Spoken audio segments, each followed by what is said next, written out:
Reverência à palavra de Deus,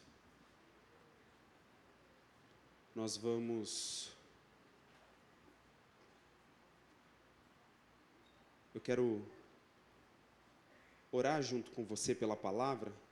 Nós vamos ler bastante versos aqui nesse início, então nós vamos orar primeiro em reverência à palavra, e aí depois você pode se assentar, e aí a gente vai, vocês acompanham junto comigo a leitura.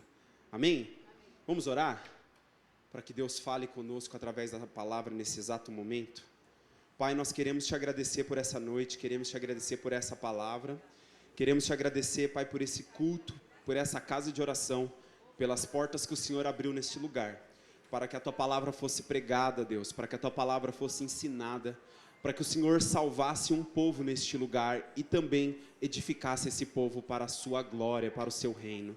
Pai, nessa hora nós oramos para que o Senhor nos dê espírito de sabedoria e de revelação no pleno conhecimento de quem Tu és. Nós oramos para que no momento que nós partirmos o pão da Tua palavra, os nossos olhos se abram para que possamos compreender, ver quem Tu és. Em nome de Jesus, que a Tua palavra encha os nossos corações, que a Tua palavra transborde sobre a nossa vida, que a Tua palavra nos levante e nos desperte para aquilo que o Senhor tem para nós nessa noite. É isso que nós oramos e te agradecemos, em nome de Jesus, amém e amém.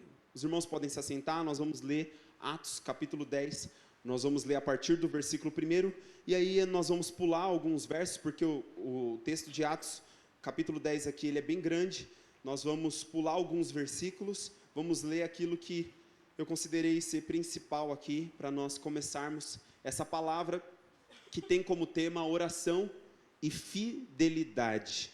Então, de terça nós temos esse culto de oração e intercessão, e hoje nós vamos falar a respeito de oração e fidelidade. Então, eu quero iniciar a leitura com vocês em Atos capítulo 10, a partir do versículo 1. Podemos ler? A palavra de Deus diz: havia em Cesareia um homem chamado Cornélio, centurião do regimento militar conhecido como Italiano.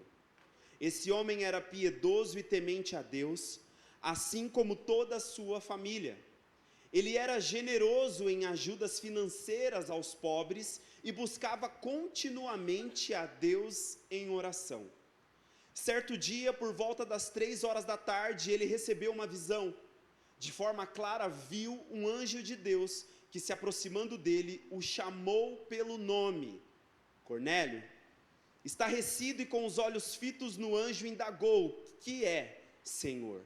Ao que o anjo lhe comunica: tuas orações e esmolas aos necessitados subiram como oferta memorial à presença de Deus.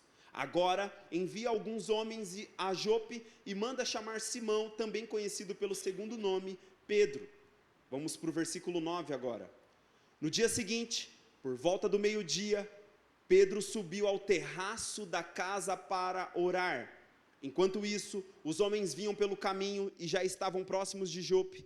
Então, sentindo muita fome, desejou comer. Entretanto, enquanto a refeição estava sendo preparada, de repente sobreveio-lhe um estado de completo êxtase. Agora, versículo 19. Pedro ainda refletia sobre a visão, quando o Espírito lhe ordenou: Simão, eis que estão à porta 3 homens que te procuram. Prepara-te, portanto, desce e não tenhas receio de ir com eles, pois eu os enviei a ti. Versículo 24 agora. Um dia depois, chegaram a Cesareia e Cornélio os esperava, havendo reunido seus parentes e amigos mais chegados. Aconteceu que, quando Pedro ia caminhando para dentro da casa, Cornélio saiu ao seu encontro e, prostrando-se aos seus pés, o reverenciou. Pedro, no entanto, imediatamente o fez aprumar-se, ponderando-lhe: levanta-te, pois sou tão humano como tu és. Então, conversando com ele, Pedro entrou na casa e encontrou ali reunidas muitas pessoas e lhes explicou: vós bem sabeis que é contra a nossa lei um judeu associar-se a qualquer gentil, nem mesmo por uma breve visita. Contudo, Deus revelou-me que a nenhuma pessoa devo considerar impura ou imunda. Por essa razão, assim que fui procurado, vim sem qualquer objeção. Agora, pois, vos indago: por qual motivo me mandaste chamar? Ao que Cornélio lhe declarou: faz hoje 4 dias que eu estava em jejum, orando em minha casa, por volta desta hora, às 3 horas da tarde, subitamente apresentou-se diante de mim um anjo, um homem com roupas resplandecentes, e ordenou-me: Cornélio, Deus ouviu tua oração e lembrou-se das tuas ajudas aos pobres. Portanto, manda buscar em Jope a Simão, também chamado Pedro. Ele está hospedado na casa de Simão, o curtidor de couro, que mora próximo ao mar. Então, sem demora, mandei chamar-te, e fizeste bem em vir. Agora, pois, estamos todos aqui, na presença de Deus, com o propósito de ouvir tudo quanto o Senhor te ordenou dizer-nos. Diante disso, Pedro começou a compartilhar. Agora sim, percebo verdadeiramente que Deus não trata as pessoas com qualquer tipo de parcialidade. Antes, porém, de todas as nacionalidades, recebe todo aquele que o teme e pratica a justiça. Esta é a palavra que Deus mandou aos filhos de Israel, anunciando-lhes o evangelho da paz, por intermédio de Jesus Cristo. Este, portanto, é o Senhor de todos. Essa palavra vós muito bem conheceis. Foi proclamada por toda a Judéia, começando pela Galiléia, depois do batismo pregado por João. E se refere a Jesus de Nazaré, de como Deus o ungiu com o Espírito Santo e poder, e como ele caminhou por toda parte, realizando o bem e salvando todos os oprimidos pelo diabo, porquanto Deus era com ele. E nós somos testemunhas de tudo que ele realizou na terra dos judeus, bem como em Jerusalém, onde o assassinaram, suspendendo-o no madeiro. Deus, entretanto, o ressuscitou ao terceiro dia, e lhe concedeu que fosse visto, não por toda a população, mas por testemunhas que previamente escolhera para este propósito, por nós que comemos e bebemos com ele, depois que ressuscitou dos mortos. E foi ele mesmo que nos mandou pregar a todas as pessoas e testemunhar que foi a ele que Deus constituiu juiz dos vivos e dos mortos. Todos os profetas testemunham sobre ele, afirmando que qualquer pessoa que nele crê recebe o perdão de todos os pecados mediante o seu nome. E aconteceu que, enquanto Pedro ainda pronunciava estas palavras, o Espírito Santo desceu de repente sobre todos os que ouviam a mensagem. Aqueles crentes judeus que vieram com Pedro ficaram admirados de que o dom do Espírito Santo estivesse sendo derramado, inclusive sobre os gentios, porquanto os ouviam se expressando em línguas estranhas e exaltando a Deus. Diante disso, exclamou Pedro: será possível que alguém ainda recuse água e impeça que estes sejam batizados? Eles, assim como nós, receberam o mesmo Espírito Santo. Em seguida, mandou que fossem batizados em o nome de Jesus Cristo. Então suplicaram a Pedro que permanecesse com eles por alguns dias. Eu quis ler todo esse texto com vocês, para que a gente pudesse compreender, e no final dessa palavra nós vamos compreender muito daquilo que Deus tem para essa noite, por intermédio dessa palavra. E é interessante porque esse assunto da oração e da fidelidade, nós olhamos para a Escritura, e em toda a Escritura nós vamos encontrar, desde a lei de Moisés, desde até mesmo da própria pessoa de Moisés, que a palavra fala que naquele tempo ele armava uma tenda fora do arraial, e ali naquele momento ele se retirava do meio do povo, e naquele momento ele ia para a tenda do encontro, para orar ao Senhor, para se relacionar com o Senhor, e a palavra fala que a nuvem do Senhor descia sobre aquela tenda, de modo a envolver, era algo assim extraordinário, ao ponto de Moisés sair desse lugar da tenda do encontro com o rosto todo iluminado por causa da presença de Deus, porque Moisés estava diante de Deus em oração, e, como diz a palavra, ele estava face a face com Deus. Deus falava como Moisés, como um amigo fala com outro amigo, face a face por intermédio da oração. E aí nós vamos olhar e ver também os profetas, teve vários dos profetas e homens e mulheres durante o Antigo Testamento que foram homens e mulheres de oração. E nós vamos perceber que essa questão da fidelidade, ela anda muito colada dentro dessa realidade da oração. Nós vamos perceber por intermédio da palavra que não existe possibilidade de, tanto eu quanto você, ser fiel a Deus se nós não tivermos uma vida de contínua oração. E esse texto aqui de Atos, ele é muito interessante, porque é uma coisa meio que assim, até aquele presente momento de Atos aqui, no desenvolvimento da história da igreja primitiva, acontece algo assim extraordinário, porque até então os judeus estão achando, eles estão pensando com uma mentalidade de que as boas notícias do Evangelho de Jesus era para os judeus, embora o Senhor já tinha falado, olha, vocês vão ficar em Jerusalém, até que do alto vocês vão ser revestidos, vocês vão ser minhas testemunhas em Jerusalém, na Judéia, em Samaria e até os confins da terra. Ou seja, o Senhor, até mesmo no Antigo Testamento, por boca de Isaías, por boca de outros profetas, Deus já tinha falado, eu vou fazer do meu servo, vou fazer do meu Cristo, alguém que vai ser uma luz para os gentios. Ele vai ser uma luz para as nações, tanto que ele é conhecido na palavra como esse desejado das nações. Deus já tinha há muito tempo atrás, por meio da lei, por meio dos profetas anunciado, que Deus iria levantar um homem, Deus iria levantar o Cristo, Deus iria levantar o Messias, e quando Deus levantasse o Messias, ele iria atrair os olhos de todos, ele iria atrair os olhos de todas as nações, ele iria atrair todos a ele. Então assim, era uma coisa que o Senhor já tinha falado, porém, Israel estava com dificuldade de compreender isso. Até mesmo os apóstolos que passaram tempo ali com Jesus, anos de ministério, aprendendo, sendo ensinado, ainda a pregação do Evangelho está sendo muito direcionada aos judeus. Mas quando chega no capítulo 10, acontece algo inusitado. Acontece toda a experiência de Pedro, a visão que ele teve, o que Deus estava mostrando e o momento que ele chega aqui até Cornélio, e acontece tudo isso que nós lemos aqui no capítulo 10. E é muito interessante, porque Cornélio, ele é um gentil. Cornélio, ele é alguém que, vamos se dizer assim, né, no pensamento judeu, estranho às alianças de Deus, mas, como nós vimos o próprio testemunho da palavra, era alguém muito piedoso, que temia muito a Deus.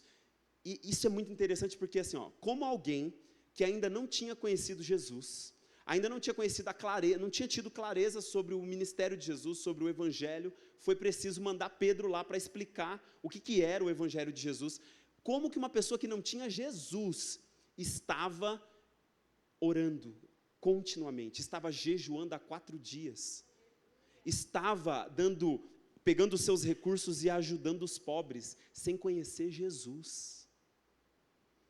Ele conhecia, conforme nós vamos ver aqui na palavra, ele conhecia o temor do Senhor, né? Ele conhecia o temor do Senhor. Estudando um pouco ali o contexto, dá a entender que ele foi provavelmente, ele se tornou um prosélito, né? Ele se converteu ao judaísmo, de certa forma, porém sem se circuncidar, mas ele era adepto ao judaísmo, então ele praticava tudo aquilo que a lei falava, tudo aquilo que a lei ensinava, mas ele não conhecia plenamente o Evangelho de Jesus Cristo, e foi necessário que Pedro, né, fosse até ele. E aí nós começamos a refletir sobre essa verdade, e um olhar para a vida de Cornélio vai nos ensinar muitas coisas. Vai nos ensinar muitas coisas, e é isso que eu quero trabalhar com vocês aqui, a partir de agora, conforme diz o versículo 2, que esse homem era piedoso e temente a Deus, assim como toda a sua família. Ele era generoso em ajudas financeiras aos pobres e buscava continuamente a Deus em oração. É muito interessante, porque em 1 Reis, capítulo 8, versículo 43, Salomão faz uma oração. E a oração de Salomão diz assim, ouve dos céus, espaço da tua habitação, e atende às súplicas do estrangeiro, a fim de que todos os povos da terra sejam esclarecidos quanto ao teu nome, e passem a te amar e temer como procede Israel, teu povo. E saibam eles que este templo que edifiquei traz o seu nome. Salomão fez uma oração na consagração do templo lá em Jerusalém. Ele orou, e olha só a oração que ele fez, né? Ele incluiu já, pelo Espírito aqui, que o estrangeiro iria conhecer o nome do Senhor, de que aqueles que não eram judeus iriam um dia ser alcançados pelo Senhor. E é tão interessante porque a oração de Salomão foi respondida, não creio somente na vida de Cornélio, porque acredito que tantas outras pessoas na história de Israel, na história do povo de Deus, várias pessoas estrangeiras, ao ver Deus operando, né, ao ver Deus agindo no meio do povo de Israel, essas pessoas desejavam fazer parte também do povo de Israel. Elas desejavam estar ali. Então muitas pessoas já foram conhecendo quem era esse Deus de Israel, quem é esse nome. E aqui, através dessa palavra de 1 Reis 8, 43, nós vemos que praticamente o que aconteceu com Cornélio e os seus lá na sua casa foi uma resposta à oração feita por Salomão, lá naquela consagração do templo. Em 2 Crônicas 6:33, diz assim, é o mesmo registro, mas com algumas palavras diferentes. Ouve dos céus, lugar da tua habitação, e atende também a súplica daquele que não é nascido judeu, a fim de que todos os povos da terra conheçam Yahvé, o teu nome, e te obedeçam com amor e reverência, como deve agir Israel, o teu povo, e saibam que este templo que levantei traz o teu nome. O que acontece com Cornélio e com a sua casa foi orado já, está se cumprindo.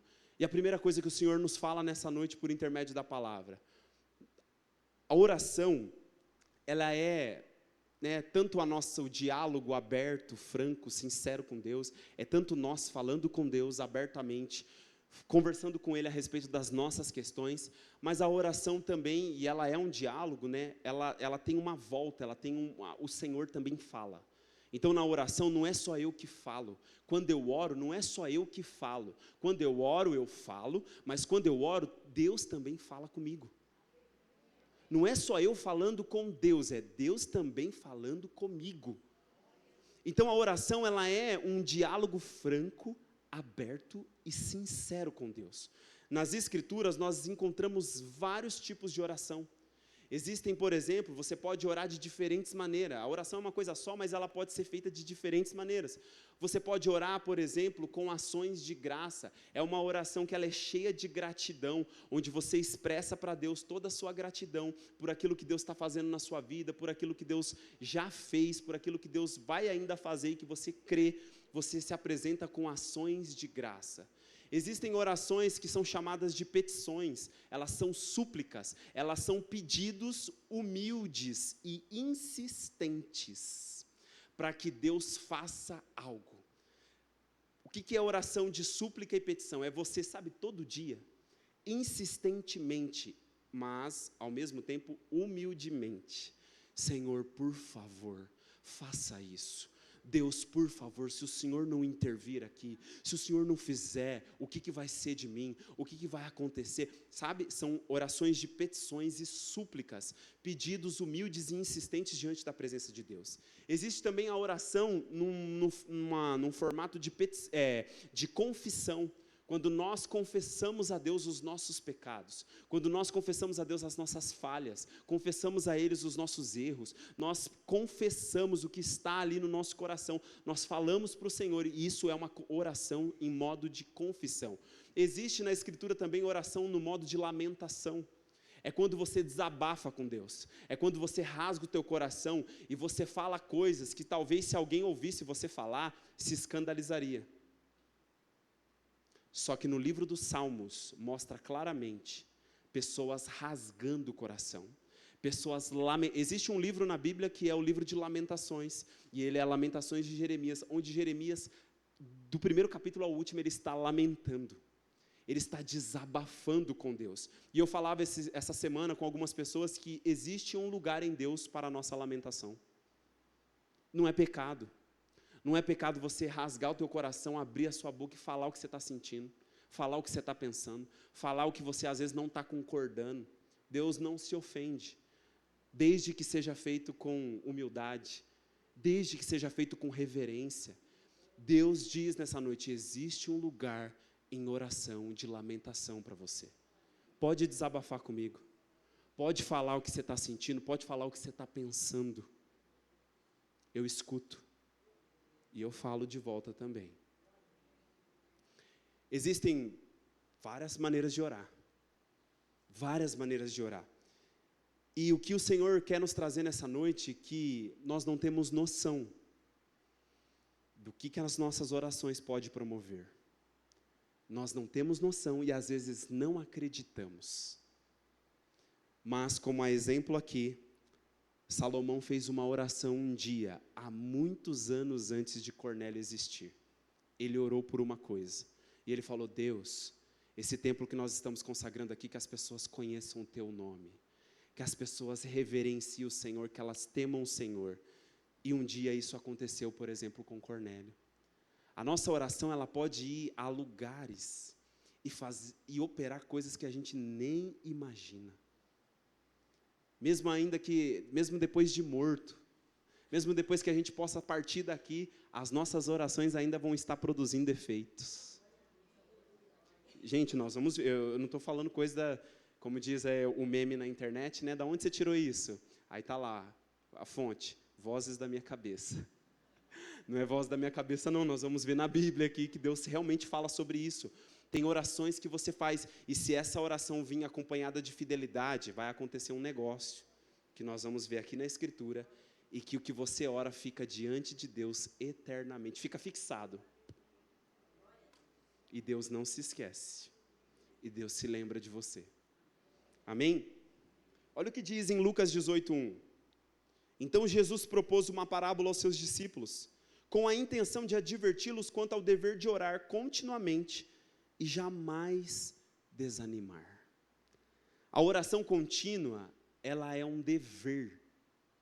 E não existe a possibilidade, ou seja, desanimar para nós não é uma opção. Eu vou desanimar, não vou mais orar, não quero mais saber. Você não tem essa opção. Jesus diz, a palavra diz, Lucas registrou, que Jesus ele contou uma parábola com a intenção de advertir os discípulos, falando assim: vocês têm o dever de orar continuamente. Ou seja, parar de orar para você não é uma opção. Desanimar da oração para você não é uma opção. E Deus, nessa noite, por intermédio da palavra, vem dizer a nós: ei, eu quero você orando continuamente. Não pare, não desanime. Na verdade, você não tem nem a opção de se desanimar. Você não tem a opção de voltar para trás. É só prosseguir para frente, é só prosseguir para o alvo.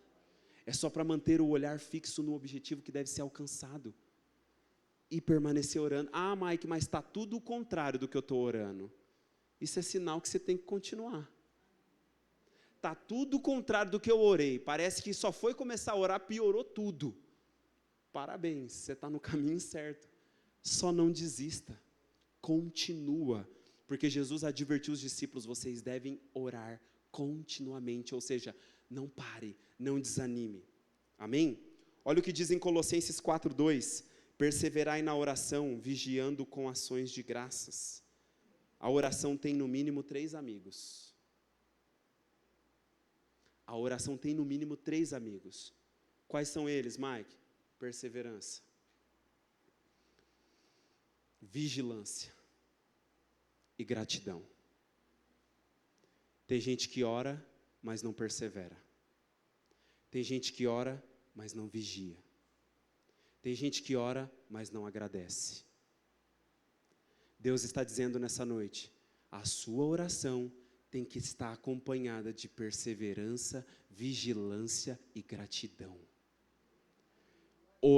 Preste atenção nisso. Orar sem perseverar, orar sem vigiar, orar sem gratidão é uma oração ineficaz. Ela não vai ter resultado. Agora eu te garanto, pelas Escrituras, que se você orar e perseverar em orar, se você orar e vigiar sobre aquilo que você está orando, porque a gente até às vezes ora bastante, mas a gente não vigia na mesma medida. Não vigia, e aí o inimigo consegue atrapalhar, o inimigo consegue causar, porque a gente muitas das vezes não vigia. Então a oração ela tem no mínimo 3 amigos: perseverança, vigilância e gratidão. 1 Tessalonicenses 5,17 diz: orai constantemente. Orai constantemente, ou seja, o máximo que você conseguir, o máximo que você puder, sem parar. Não para, não desanima, ore constantemente. Tiago capítulo 1, versículo 5 diz: se algum de vós tem falta de sabedoria, roga a Deus, ora a Deus, que a todos concede liberalmente, com grande alegria. Efésios capítulo 6, versículo 18 diz: orai no Espírito, em todas as circunstâncias, com toda a petição e humilde insistência. Tendo isso em mente, vigiai com toda perseverança na oração por todos os santos. Eu esqueci de falar da oração intercessória, que é o culto, né, de terça-feira. O que é a oração intercessória? É você orando, não por você, não pelas suas necessidades, é você orando pelas necessidades dos outros. É você se colocando na brecha por outros, para que Deus, através da sua oração, alcance e opere na vida de outras pessoas. Então, o Senhor, neste dia, está nos concedendo, hoje, agora, sabedoria e constância na oração. Deus está dizendo, por intermédio da palavra, que hoje Ele está nos concedendo sabedoria e constância na oração. Amém? Você recebe isso aí na sua vida? O Senhor disse que hoje é dia de crescer em oração e de crescer em fidelidade a Ele. E Ele está já nos dando, enquanto nós estamos ministrando a palavra aqui, Ele já está nos concedendo sabedoria para isso, graça para isso. Nós vamos crescer hoje em oração, nós vamos crescer hoje em fidelidade a Deus. Amém? Vamos trabalhar um pouco então sobre fidelidade? Olha só o que diz o Salmo 101, versículo 6. Que texto precioso, irmãos. Os meus olhos se agradam dos fiéis da terra, e essas pessoas habitarão comigo. Somente quem se dedica a viver com integridade me servirá. Olha o que diz o Salmo 16, versículo 3. Quanto aos fiéis que há na terra, eles é que são os notáveis, nos quais tenho todo o meu prazer. Olha o que Deus fala sobre fidelidade, sobre ser fiel. Salmo 119, versículo 1 diz: bem-aventurados aqueles cujos caminhos são íntegros e que vivem de acordo com a lei do Eterno. Quando nós falamos sobre fidelidade, na verdade o nosso Deus, o nosso Senhor, Ele é fiel, diz a palavra. E isso significa que o Senhor, Ele é íntegro, o Senhor, Ele é leal, o Senhor, Ele é constante. O Senhor, Ele tem compromisso com aquilo que Ele fala, Ele cumpre, Ele zela, tudo isso está envolvido com fidelidade. E nós entendemos que fidelidade é dedicação em viver em integridade, conforme nos orienta a palavra. E isso chama a atenção de Deus e dá muito prazer para Deus. Deus se alegra, isso salta aos olhos. Mike, o que chama a atenção de Deus na terra? Os fiéis. Quando Deus olha para a terra, o que salta aos olhos dele, faz ele se inclinar, são os fiéis. Ele tem prazer nesse tipo de gente. Ele tem prazer nessas pessoas. Mateus capítulo 24, verso 45 diz: sendo assim, quem é o servo fiel e sábio, a quem o Senhor confiou os de sua casa, para dar-lhes alimento no seu devido tempo? Quem é esse servo fiel e sábio? Cadê esses servos que são fiéis e sábios? O Senhor está procurando por esse tipo de gente, que é verdadeiro adorador, que adora com integridade, com lealdade ao Senhor. Olha o que diz o Salmo 116, versículo 15. Custa muito ao Senhor ver morrer seus fiéis. Sabe por que custa muito ao Senhor ver morrer os seus fiéis? Porque os fiéis, eles são preciosos para o Senhor. Eles são muito preciosos para o Senhor.